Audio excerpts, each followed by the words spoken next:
Hi, and welcome to Unmasking the Trans Movement with John Mueller. I'm your host, Brad Wilder. Today on the show, John and Cathy Peters are going to sit down for part 2 on a discussion of how predators are attacking our children in multiple ways, but one such way is through human trafficking. We're going to tell you more about that. Stay right there. It's all coming up here on Unmasking the Trans Movement after this. ExposingSoji123.com provides all the info you'll need to protect your children and family from this transgender ideology. ExposingSoji123.com has done all the work for you. Extensively researched and well written by a concerned father, Pierre Barnes, who's been researching for the past 3 years, providing this invaluable information in this time of great need. With dozens of letters, pre-written to every official you can think of within your province, the documents provided are fill in the blank so you can amend and send. It's that simple. Plus, while you're visiting the ExposingSoji123.com website, you'll also find info on teachers' misconduct cases related to sexual abuse in your local area, and the pornographic books that you've been hearing so much about in your local school libraries. Make your voice heard and count for the children to the highest levels of provincial and so-called federal political leaders, health ministers, school board officials, and more. ExposingSoji123.com, where the facts are real. Welcome back to Unmasking the Trans Movement with John Mueller. John is standing by. We'll bring John in right now. John, I know we had a great episode with part 1 that you happen to cover a lot of information right off the top. This is going on not only here in Canada, but across North America. This is something that we're really concerned with. We talk about the trans movement a lot, but Sound of Freedom has obviously provided us with a whole lot more information. And as we've been educated from that movie alone, I would have to say that we're sort of headed in that path now as well of not only protecting our kids from the groomers, but the other groomers that are out there, which again become pimps who are pushing, again, more sex trafficking and full-on brothel-style engagement with kids. John, I don't even know what to say. I'm still up in the air about everything you just presented on episode 1. Yeah, really, it's a subject that most of us don't understand. We haven't looked into, understandably, but once a person's eyes are opened, you then begin to see how predators are, of course, they're unscrupulous. So they're always on the make, they're always on the prowl, they're always on the hunt, and they're looking for anyone they can use. That's really the term exploitation, and that's by degree. And of course, here on Unmasking the Trans Movement, we are not anti-anything. We are for the protection of women and children. We are against those things that would enable and facilitate the exploitation of vulnerable kids for profit or for prey. And that's P-R-E-Y, what a predator does. So you have the financial incentive to get kids on that moving sidewalk that ends up on a surgeon's gurney within the trans movement. And then you have another element that not many people are aware of. Cathy Peters, welcome back. You are educating us on not only how the predators access kids, but what we can do about it. Because if you sexualize a child, right, these kids, we call them vulnerable in the sense that they are predisposed to either accepting behaviors that they shouldn't, or disrespect that they shouldn't, or they're susceptible to wanting attention, or they're starving for attention. So all a predator has to do is come along and pay them that attention. The kids, and it's not just girls now, but it's boys as well, always has been, but more girls, are ripe for the picking as far as being manipulated into this kind of lifestyle. So Sound of Freedom awakened us to the prevalence of how deviant men, evil men, will buy kids. But there's a whole nother side that is very sophisticated, that is very disarming, and we don't know really what's behind this. And so whether kids being groomed by sexually deviant material being introduced to them in the classroom, they then go online. They think certain things are normal. It suggests to them that OnlyFans can be a way of making money, so they begin to toy with that, all the while being unaware that there are some very serious psychopathic predators that are more than happy to begin to help maneuver kids into certain lines of activities, and before the kids know it, they are being used. So profits are being made, and these individuals, they could even call themselves business managers, are being used to get the kids into prostitution. Everything's being rebranded, just like cults do. They rebrand these things, and before the kid knows it, they're involved in activities that are not only injurious to them physically and emotionally, but then can place them in harm's way. Cathy, welcome back. Thank you for the work you are doing. I want to show people your book. I want to encourage people to pick up a copy of your book, Child Sex Trafficking in Canada and How to Stop It. Cathy, welcome back. Thank you very much. I really want to jump right in here and describe the trends that I am seeing, because I am just presenting pretty much nonstop, and I get a lot of people talking to me and telling me their stories. So here are the trends, and I did report this to the federal government. There is definitely increased sexualization of youth and children. We have a hypersexualized culture, and that results in increased childhood sexual assault, increased sexual behavior, and I'm really hearing an increase in incest. And that's not just between fathers and daughters, but it's between siblings. Women and girls are losing their safe spaces with the transgenderism movement. Pornography use is the fuel, and again, we're not really addressing that. There is lack of digital safety training availability, and there's really a lack of social media accountability. We have today a lack of positive parenting support. So I say to politicians, don't undermine your parents. Parents are really, really, really important. And of course, they are. I would say to every parent out there, you actually are the main influencer of your child. That's the good news. And now a scary thing, there's the development of AI, artificial intelligence, of child sexual abuse material. So it's become kind of cool to do OnlyFans. You've already mentioned that. You've said, I mean, it's become kind of cool to be online, to be a YouTuber, to show as much skin as possible. But I want to be really clear. If anybody gets into the sex industry at any level, and I include OnlyFans, only 1% to 5% actually get out. So there's huge, huge harm. Most will experience mental illness. They will become, in time, drug addicted. Many will commit suicide, and many are murdered. And they just go missing. So that is the reality. And I also just want to talk for a minute about how the trafficking occurs. The traffickers now are very organized and sophisticated, and they're a lot more violent. This crime is so lucrative. I heard the amount of $5,000 a day per young girl. So that's $1 million a year. They're not likely to get caught because we really have limited training for our law enforcement. The luring is mainly online, but it's also the boyfriending a tactic. So these boys online or in person say, I love you, you are beautiful. They offer gifts. It doesn't take much. Their goal is to sexualize that girl or that boy. And then they are really vulnerable because at that point they can be controlled. We talk about trauma bonds and Stockholm syndrome. These girls and boys literally fall in love with their perpetrator even though they are being harmed. All teens are insecure, and the manipulators are very, very good at finding the cracks. The SOGI and the trans movements are all about breaking down the family ultimately.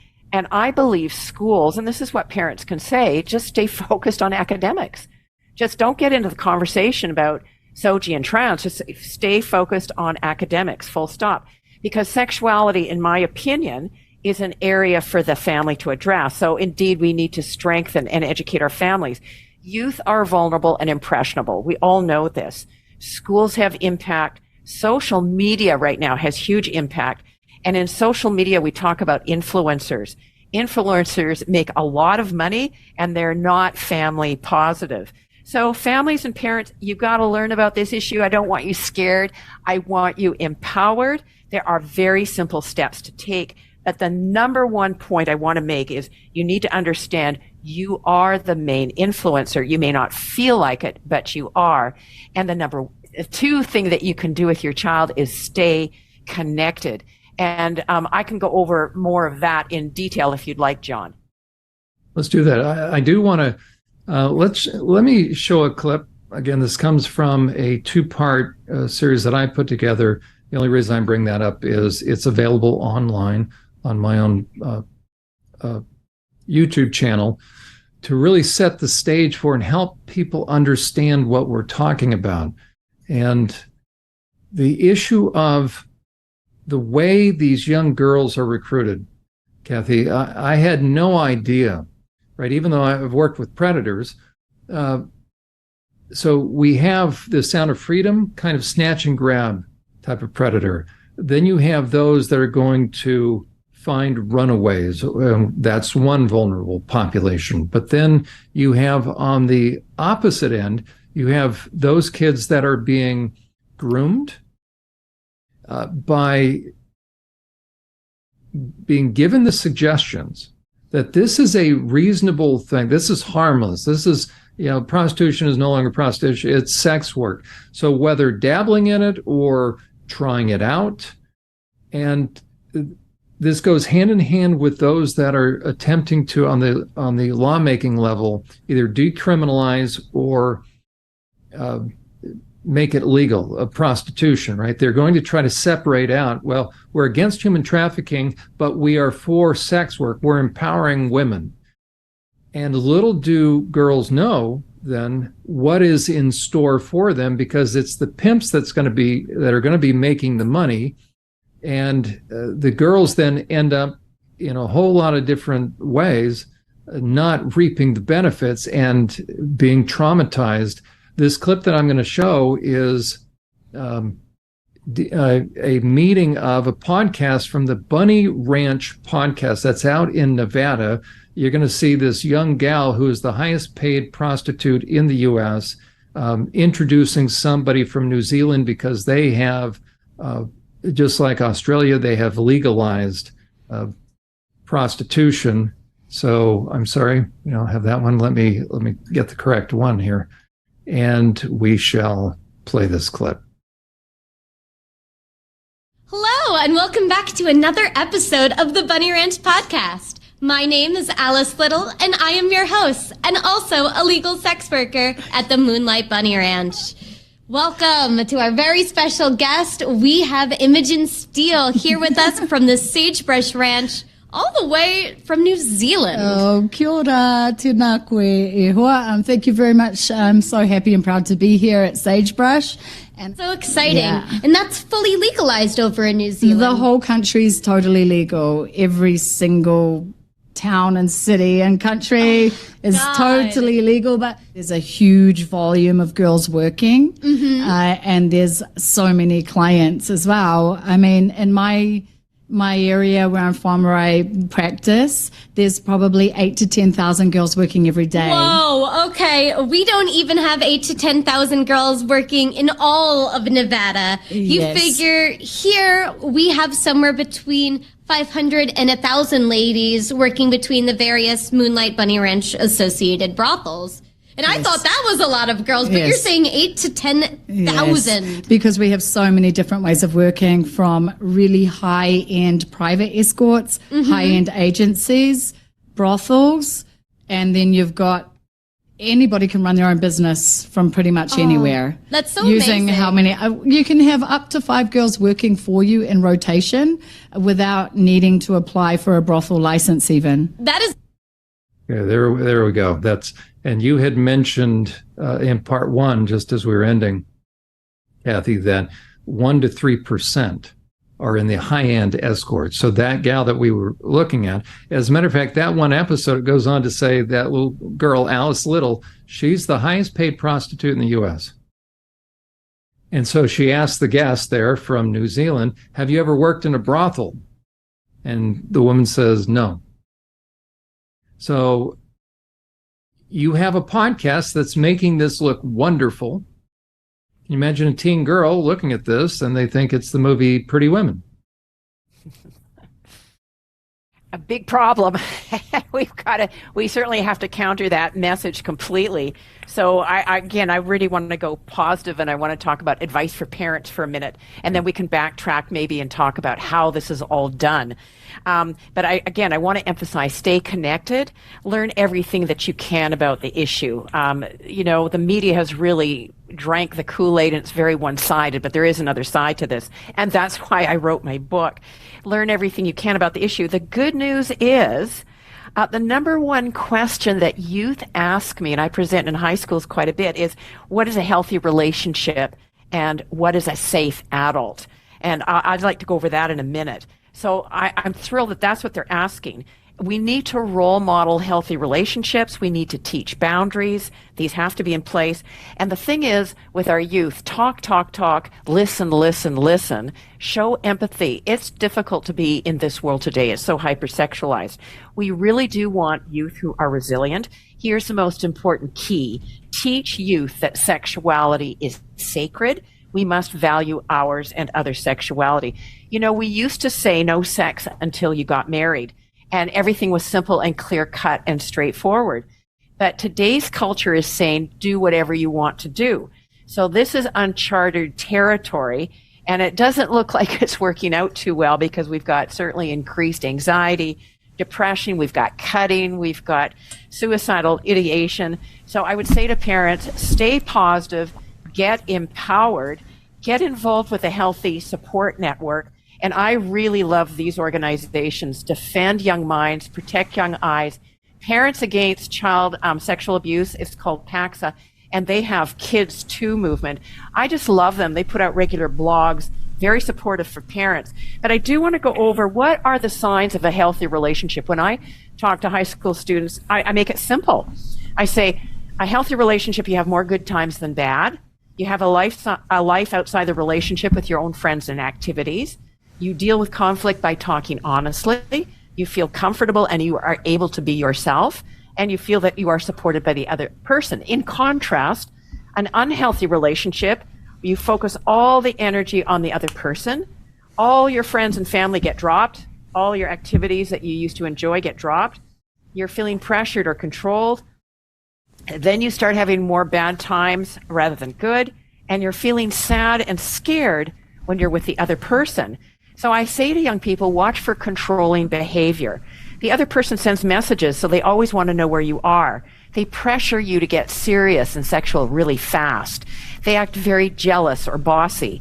They pressure you to do things like break rules, do sexual acts and sexting. They threaten to hurt you or break up. They yell at you and they are intimidating. They isolate you from family or friends. Violence is never okay. And then I talk about what is harmful sexual behavior.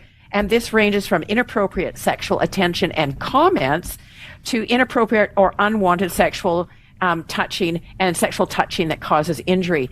Alcohol and drugs typically play a very significant role in sexual assault against teens. And who is somebody that is not safe? They're going to be touchy. There's unusual touching, especially private parts. They single you out as a favorite. They give special attention and gifts.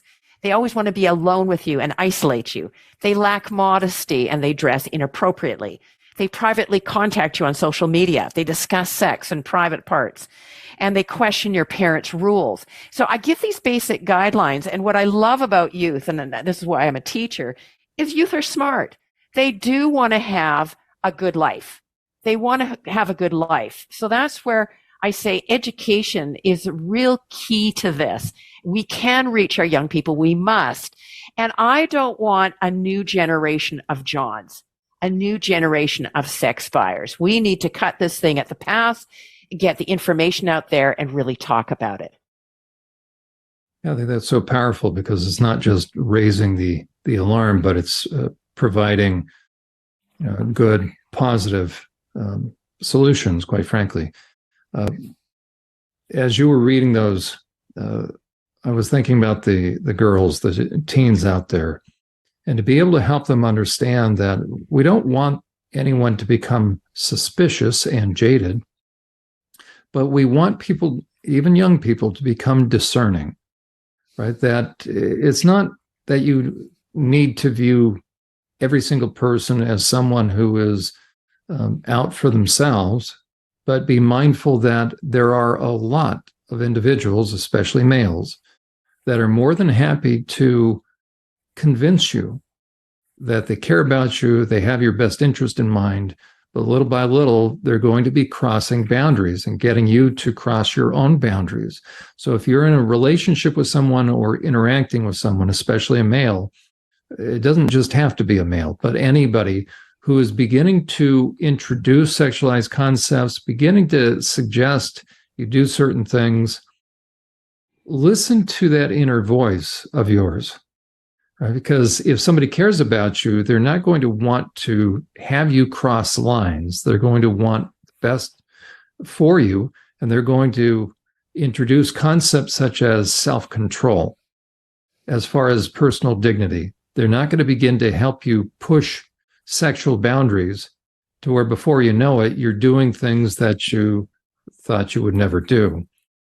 A predator is not going to come with a sign on a neon sign saying, I'm a predator, I'm a perp, right? They're going to be very smooth. They're called con artists. They're going to work on your confidence. They're going to gain your confidence. But meanwhile, you're an object to them. You're a means to an end. You're a means of dollars. Just like pushers of drugs, drug dealers, they don't really ingest the substance that they are partaking of.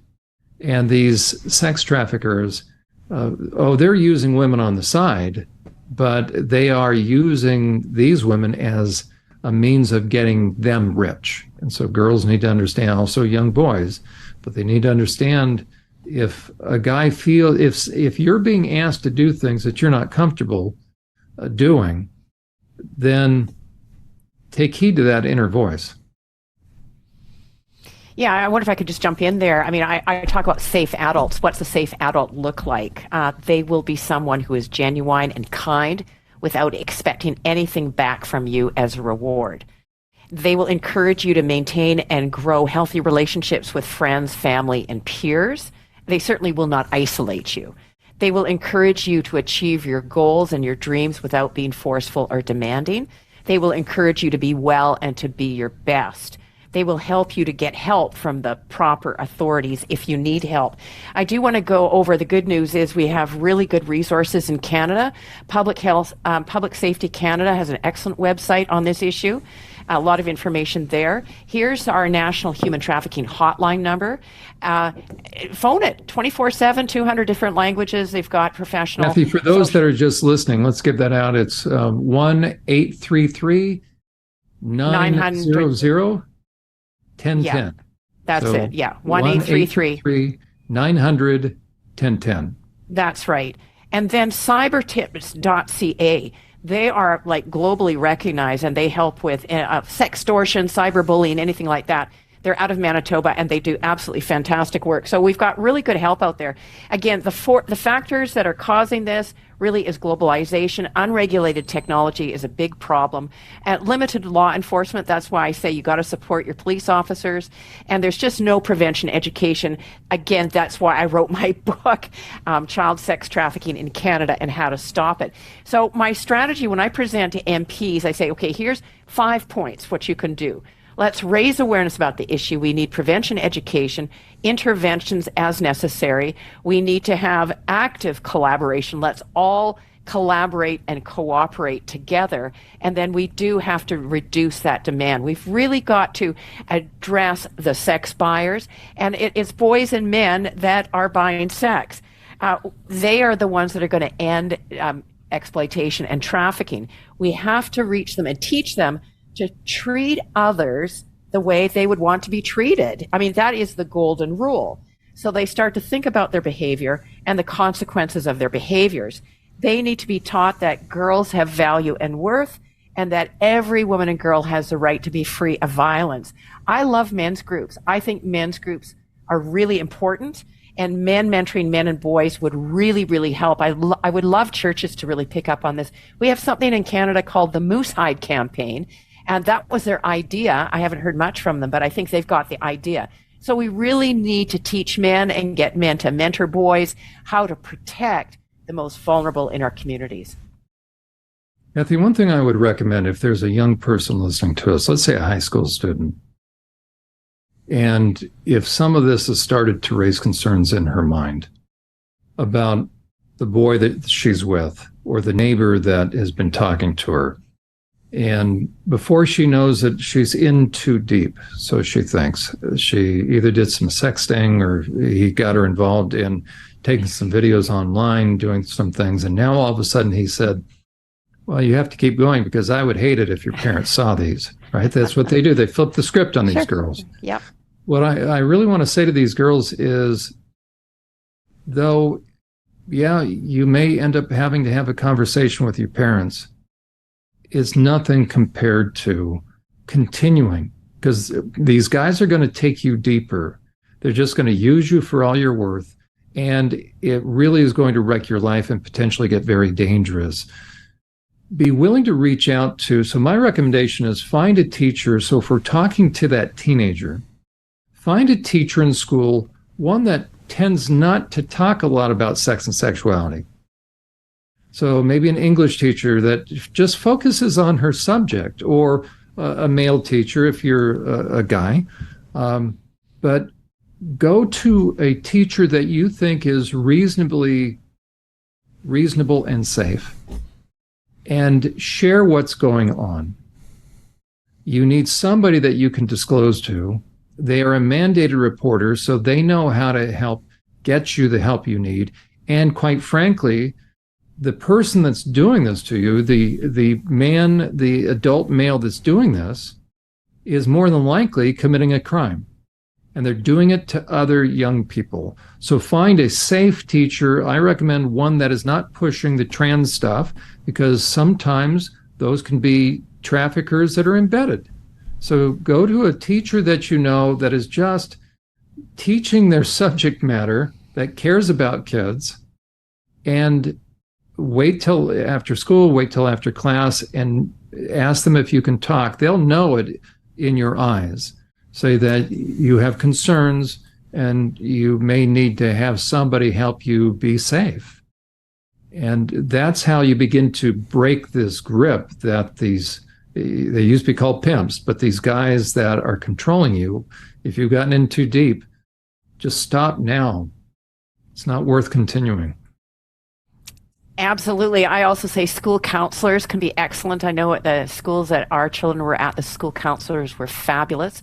I would get to know police. I say to young people, talk, report to somebody. You've got to talk to somebody.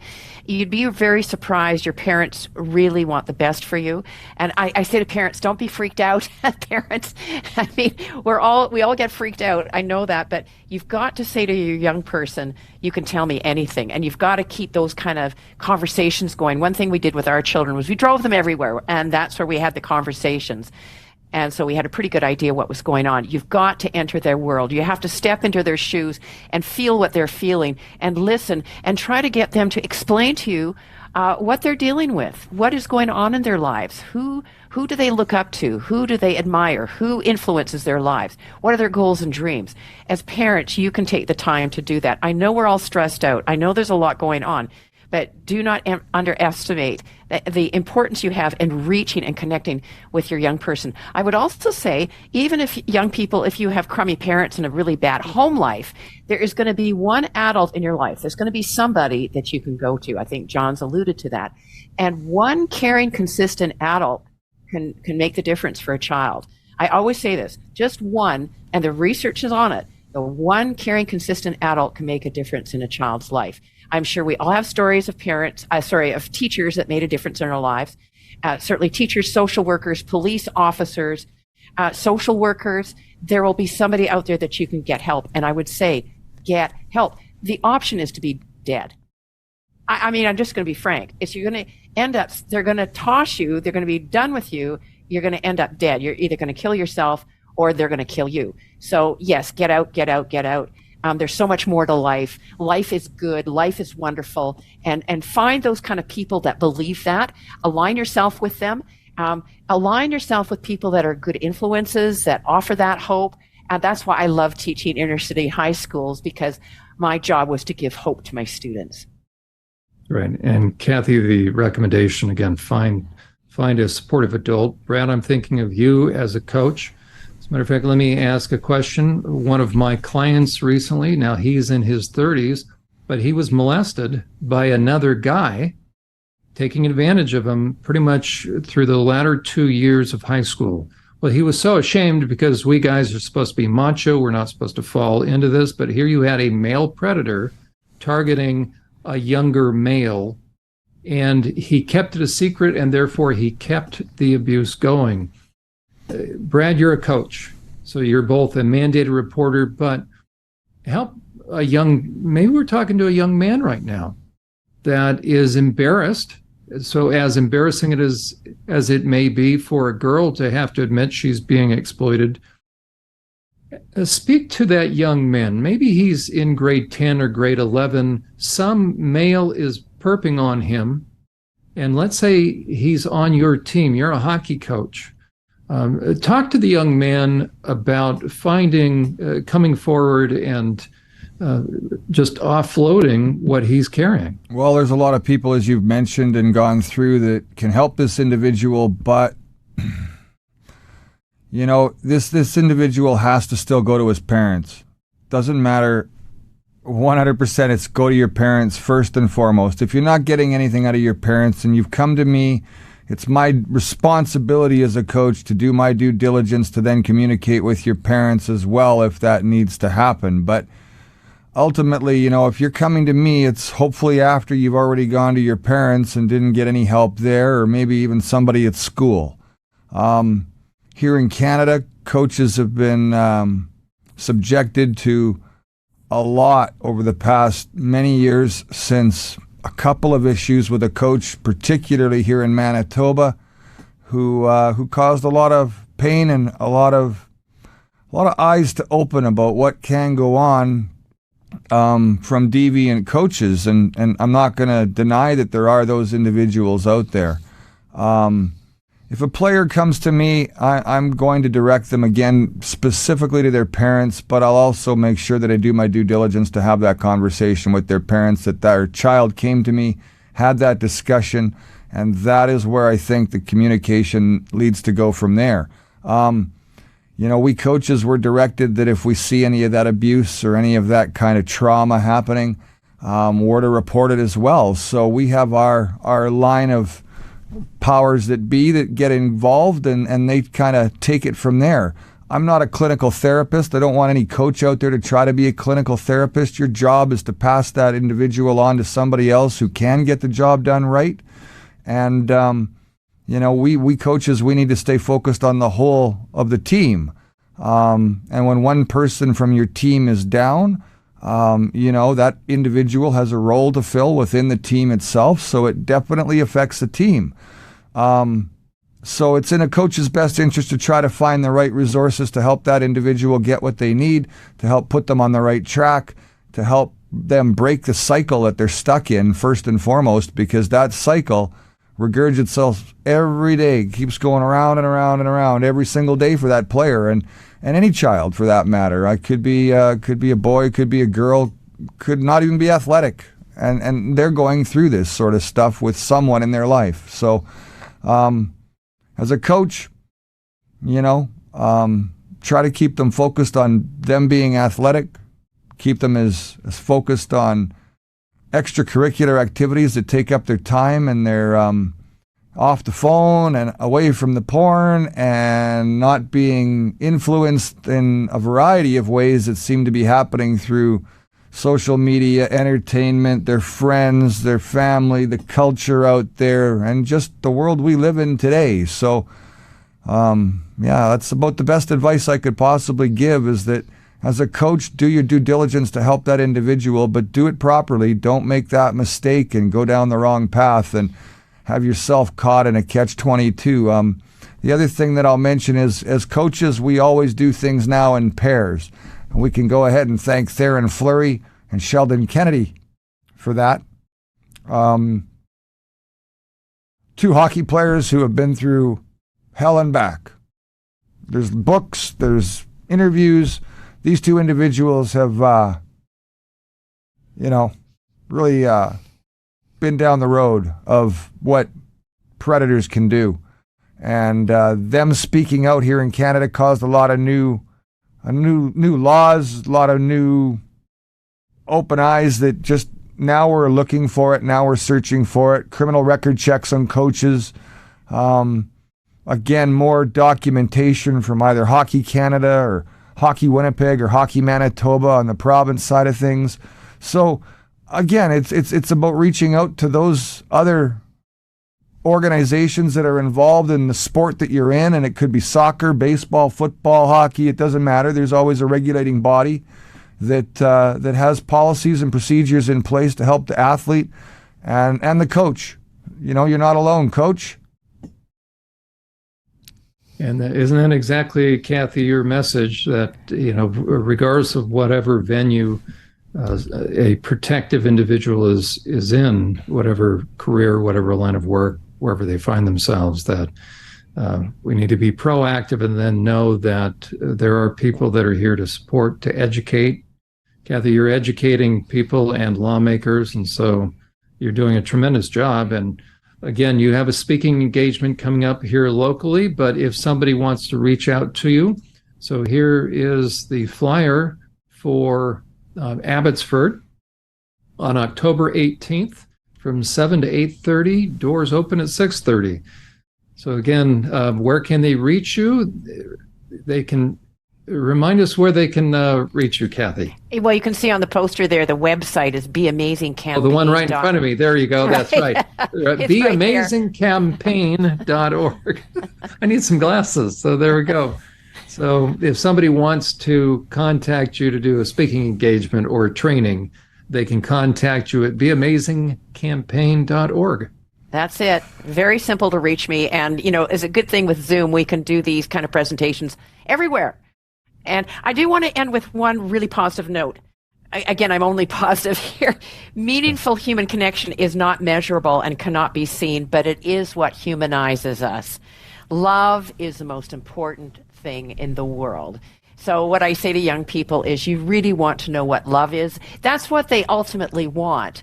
And so we need to role model it, we need to talk about it, and we need to really encourage for them to go in that direction. And in terms of men and boys, I want to say, waste no time arguing about what a good man should be. Be one.